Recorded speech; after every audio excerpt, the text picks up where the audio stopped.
മുസ്ലിം പള്ളികൾക്ക് തിരിച്ചടി. ഇനി മുതൽ ഉച്ചഭാഷിണി സ്ഥാപിക്കുന്നതിൽ കോടതിയുടെ വിലക്ക്.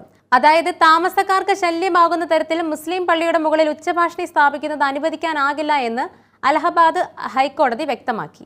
ഉത്തർപ്രദേശിൽ മുസ്ലിം പള്ളിയുടെ മുകളിൽ ഉച്ചഭാഷിണി സ്ഥാപിക്കാൻ സംസ്ഥാന അധികാരികൾക്ക് നിർദ്ദേശം നൽകണമെന്ന് ആവശ്യപ്പെട്ട് സമർപ്പിച്ച റിട്ട് ഹർജി അലഹബാദ് ഹൈക്കോടതി തള്ളി.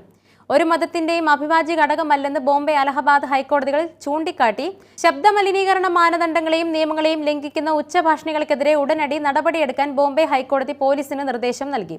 മതം നോക്കാതെ ഡെസിബൽ ലെവൽ നിയന്ത്രിക്കാൻ നടപടി വേണമെന്ന് ജസ്റ്റിസുമാരായ AS ഗഡ്കരി, SC ചന്ദക് എന്നിവരുടെ ബെഞ്ച് മഹാരാഷ്ട്ര സർക്കാരിനോട് നിർദ്ദേശിച്ചു. അസഹനീയവും ശല്യമാകുന്നതുവരെ ഉച്ചഭാഷിണികളെക്കുറിച്ച് പൊതുവെ ആളുകൾ പരാതിപ്പെടാറില്ലെന്ന് ബെഞ്ച് നിരീക്ഷിച്ചു. പരാതിക്കാരൻ ആരെന്ന് പുറത്ത് തിരിച്ചറിയപ്പെടാത്ത വിധം അത്തരം പരാതികളിൽ പോലീസ് നടപടിയെടുക്കണമെന്ന് ബോംബെ ഹൈക്കോടതി വ്യക്തമാക്കി. ആരാധനാലയങ്ങളിലെ ഉച്ചഭാഷിണി ഉപയോഗം പ്രദേശവാസികളുടെ സ്വൈര്യ ജീവിതത്തെ ബാധിക്കുമെന്നും അലഹബാദ് ഹൈക്കോടതി വ്യക്തമാക്കി. ജസ്റ്റിസ് അശ്വിനി കുമാർ മിശ്ര, ജസ്റ്റിസ് ഡോണരി രമേശ് എന്നിവരടങ്ങിയ ഡിവിഷൻ ബെഞ്ചിന്റേതാണ് ഈ നിരീക്ഷണം. മസ്ജിദിൽ ഉച്ചഭാഷിണി സ്ഥാപിക്കാൻ സംസ്ഥാന അധികൃതർക്ക് നിർദ്ദേശം നൽകണമെന്നാവശ്യപ്പെട്ട് മുക്തിയാർ അഹമ്മദ് എന്നയാൾ നൽകിയ റിട്ട് ഹർജി പരിഗണിക്കവെയാണ് കോടതിയുടെ ഈ ഉത്തരവ്.